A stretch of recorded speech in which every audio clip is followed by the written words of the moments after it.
Warren Worthington prepares for the experimental procedure inside Dr. Adler's lab and is strapped to a large metallic machine. Dr. Adler warns him that the procedure may be painful, but Warren insists he only wants to be normal again. The moment the machine powers up, however, the doctor shapeshifts into Mystique, causing Warren despair as the machine fires beams at him. Apocalypse then proudly emerges from the shadows and orders Mystique to increase the power, causing the screams of Warren's painful transformation to echo through the lab. Meanwhile, on Muir Island, some X-Men relax in a local bar while a pair of mutants argue loudly nearby. The disagreement quickly escalates into a fight, and as chairs start flying, one nearly hits the X-Men's table. Jean stops it mid-air with her telekinetic powers, diffusing the tension before it turns ugly. Rogue watches quietly, feeling uneasy as the brawling mutants mention the supposed treatment offered by Dr. Adler, and the thought of a cure that could erase her powers stirs something inside her, although she tries to hide it. Xavier notices her discomfort and reminds her that being a mutant is not an illness that needs fixing. He discusses the fact that some of them lash out at their gifts, while others retreat from them, but what's most important is coming to terms with them. A short while later, Warren, now wingless and seemingly human, walks into the bar where the humans are. Proudly, he claims the treatment worked and that he's free at last. The other mutants crowd around, excited by the news, while Cyclops intervenes, reminding everyone there's nothing wrong with who they are. Warren challenges him to look him in the eye and repeat that, prompting Cyclops to reach for his visor before Xavier stops him. The professor calmly explains that every mutant must choose their own path, whether to live with their powers or give them up.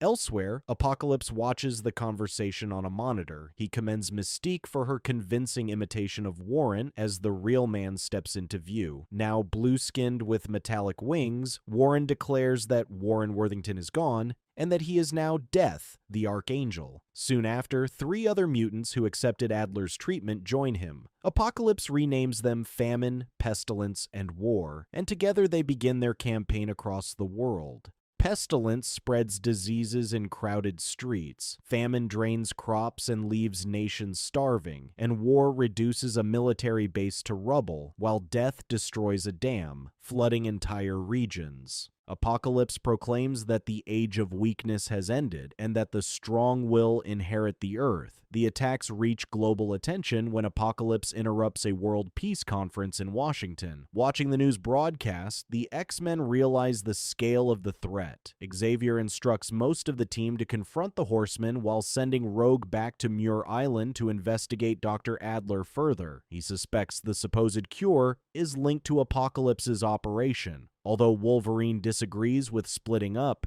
Xavier insists they have little choice. As the X-Men arrive in Washington, the Horsemen strike again. Cyclops and Storm coordinate the team, and the enemies fight relentlessly. For a while, the heroes are getting the upper hand. However, the Horsemen retreat before they can be subdued, so the heroes decide to follow their trail back to Apocalypse. Meanwhile, Rogue reaches Muir Island and enters the lab and confronts Dr. Adler, who greets her nervously. Interrogating him about the recent happenings with his experiments, he claims that his experiments sometimes have unpredictable results. Rogue demands to know the truth, but when he refuses, she grabs him and forces him onto his own machine. Under pressure, Adler transforms back into Mystique, confessing everything about Apocalypse's plans. Rogue releases her, warning her to disappear before her master finds out she helped the X-Men. However, Mystique shoots her off guard and vanishes quickly through a hidden passage while the lab begins to explode. Rogue is then forced to retreat for safety. Arriving at an ancient stone circle where she senses Apocalypse's presence, Rogue confronts the big boss for a fight, but Apocalypse responds, calling her a wasted opportunity. Rogue attacks, but her blows pass through him as he disintegrates and reforms effortlessly. Still expressing his disappointment in her not ending up as one of his soldiers, Apocalypse unleashes energy blasts that send her crashing to the ground. She struggles to rise but collapses under the force of his attack. Moments later, the defeated horsemen arrive and kneel before Apocalypse, begging forgiveness. He dismisses the notion that mere mutants could have bested them, but Cyclops interrupts from behind, insisting they just did.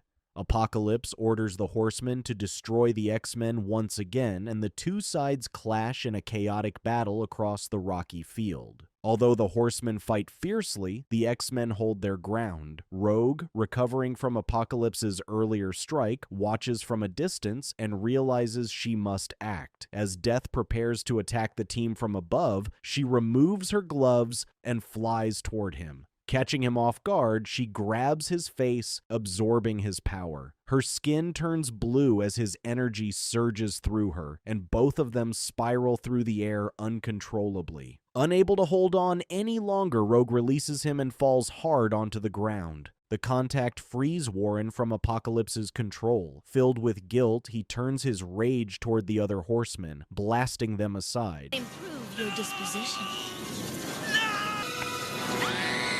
He shouts that the destruction has gone far enough and that it needs to stop. Apocalypse, however, enraged by their failure, declares them unworthy and retreats into a secret passage in the ground and into his massive ship, which he uses to vanish immediately. As the dust settles, Rogue, who is still cowering in a corner from the effect of the power, gets approached by Warren, who helps her to her feet and apologizes for everything he did under Apocalypse's influence. Rogue assures him the darkness is gone from him now, though she can still feel it within herself. Warren then tells her he hopes she's strong enough to fight it before taking off into the distance. In a bleak future, the world lies in ruins, and sentinels patrol the devastated streets, hunting down the last surviving mutants. The streets of New York lie in decay as Wolverine, now way older, leads two mutants. A woman capable of firing concussive energy blasts from her hands, and a man who can transform his arms into steel through the rubble. However, two sentinels suddenly burst from the nearby buildings, forcing the group into action. The two mutants destroy the robots efficiently, while Wolverine lets them get busy. A third sentinel then suddenly lands from above, but before it can attack, Wolverine leaps onto its back, drives his claws deep into its circuits, and brings it crashing down. He then smirks to himself, remarking that although he's old, he's still got it. Before they can regroup, a tracker named Bishop emerges and confronts them. Although Wolverine and his allies fight back, Bishop's precision and advanced weaponry give him the upper hand. After a brief struggle, he captures all three mutants and begins transporting them to a mutant termination center. During the journey, Wolverine regains consciousness and tries to break out of the bondage, but gets electrocuted in the process. Wolverine warns that Sentinels will never stop until all mutants are destroyed, including collaborators like Bishop. However, Bishop defends his loyalty, claiming that rebels like Wolverine are responsible for the world's chaos. Their argument is cut short when they arrive at the facility. At the Termination Center, Bishop's belief in the Sentinels crumbles as the machines suddenly turn on everyone, declaring that all mutants, including Bishop himself, are to be executed. As they are led deeper into the complex, they pass the grave of the X-Men who have passed, and Wolverine gets emotional and stops for a bit. While the Sentinels try to hurry him up, the female mutant, who has been unconscious the whole time, wakes up and starts to attack the Sentinels. Wolverine and the rest then join in on the fight, destroying the other robots. However, their brief victory is interrupted by the arrival of Nimrod, a highly advanced Sentinel built for absolute efficiency. Wolverine prepares to fight, but the female mutant reminds him of the mission. Realizing that their goal is more important than this battle, Wolverine and Bishop retreat while the other two stay behind to buy them time. They escape to a hidden rebel base where Wolverine introduces Bishop to Forge, the mastermind behind a half-finished time portal. Forge explains that the rebellion has traced the world's downfall to an assassination that occurred in the 1990s, and that if that event is prevented, the rise of the Sentinels and the destruction that followed may never occur. Wolverine volunteers to travel back in time to stop the assassin, even if that means killing them, but Bishop doubts his ability, arguing that Wolverine is too much of a geezer to be capable of saving the planet. Forge agrees with Bishop and insists that he should be the one to go instead. Although Wolverine protests, Forge reasons that Bishop will wear a temporal transceiver, a wrist device that will guide him and maintain his body's stability in the past. As Sentinels approach the hideout, Forge activates the portal, and Bishop leaps through just as Nimrod follows close behind. Bishop lands in a grimy alley and immediately realizes something is different. The sky is clear, the streets are clean, and people move freely. However, the trip leaves him disoriented and amnesiac. He assumes at first that he's still in his own time, but when he sees children laughing and playing in broad daylight, he concludes that he must really be in the past. Moments later, he spots a newspaper headline announcing that Professor Xavier is traveling to Washington for a speech, and although his memory is incomplete, Bishop becomes convinced that finding Xavier is key to his mission. Meanwhile, in the current timeline, Rogue and Gambit visit Beast in prison. Beast remains good-humored despite his situation, quoting literature and joking about his sentence. However, Gambit grows increasingly restless and excuses himself. Beast quietly notes to Rogue that Gambit's discomfort likely stems from experience, implying that he probably missed the orientation video about not dropping the soap in prison.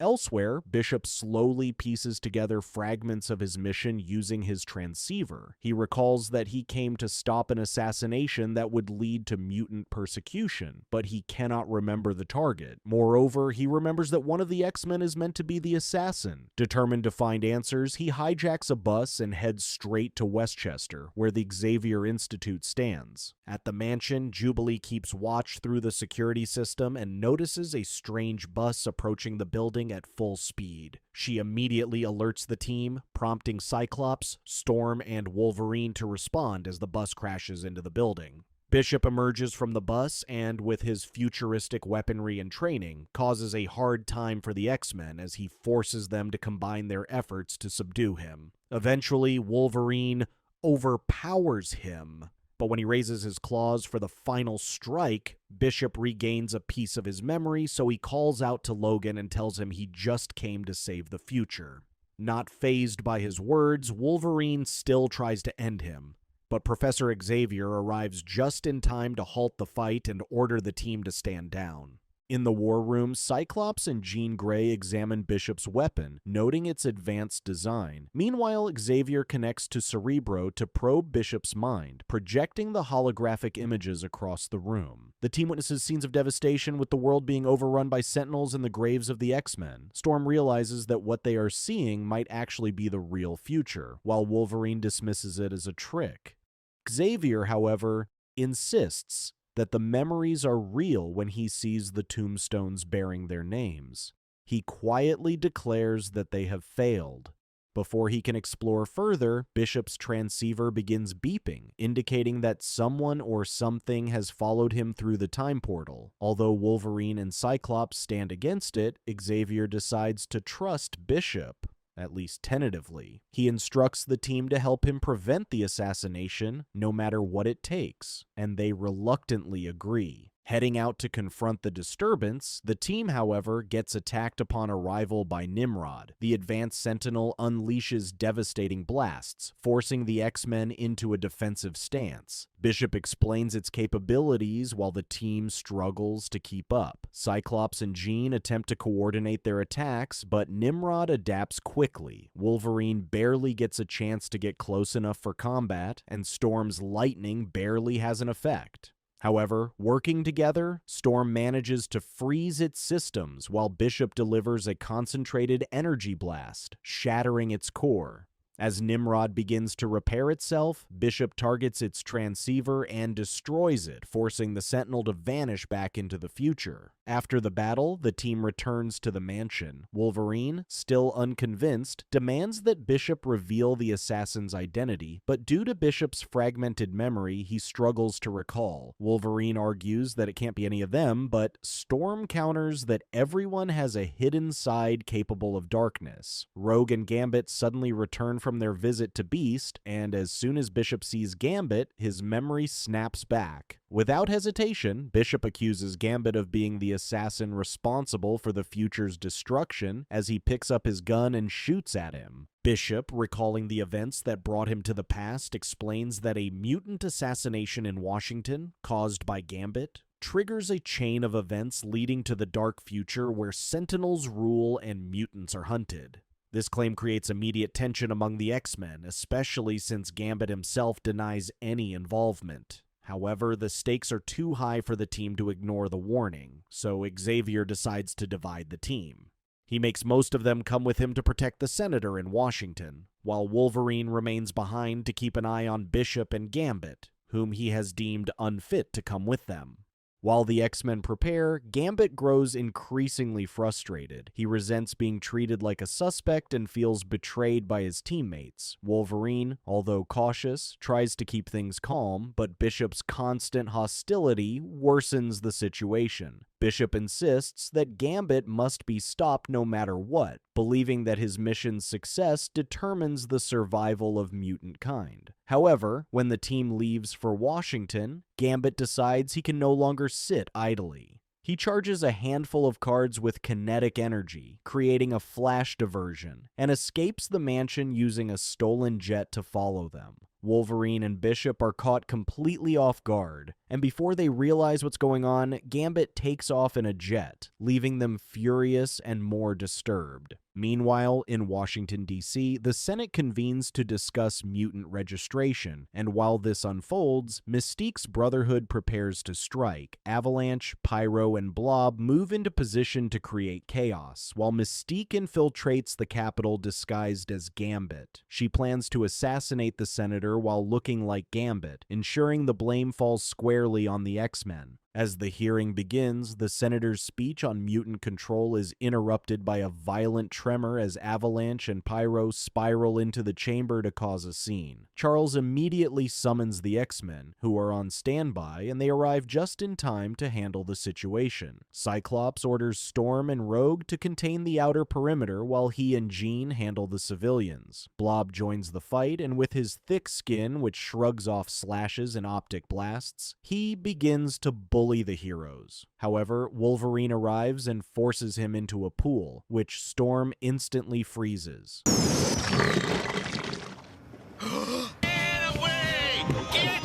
Pyro and Avalanche also try to take on the heroes, but they are knocked down so hard that they immediately retreat. Inside the building, Mystique, now disguised as the Senator's rusted aide, calmly leads him down a corridor toward a secured room, and he follows, unaware of the danger ahead. Once inside, he is stunned to find his real aide bound and gagged.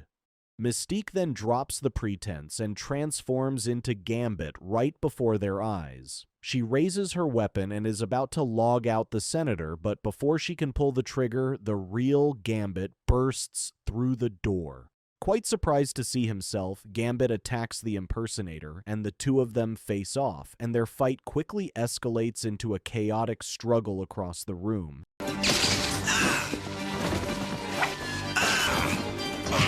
The Senator, however, uses the opportunity to untie his aide. Although Mystique is skilled, Gambit's experience gives him the edge, and he finally knocks her down. Just as he's about to finish the job, Bishop barges in, misreading the situation entirely. Seeing Gambit standing over an opponent who looks just like him, Bishop assumes he's the assassin and fires without hesitation, knocking him off. Mystique uses the opportunity to try to blame the real Gambit for being the impersonator, but Bishop decides that booting out the two of them would be the only way to be completely safe. Before Bishop can finish the job, Rogue bursts in and immediately grabs Bishop by the arm, demanding he stand down, but he refuses. Realizing she has no other choice, she destroys his temporal transceiver, and, in an instant, Bishop vanishes back to his own timeline. She then assures the senator and his aide that they are safe now.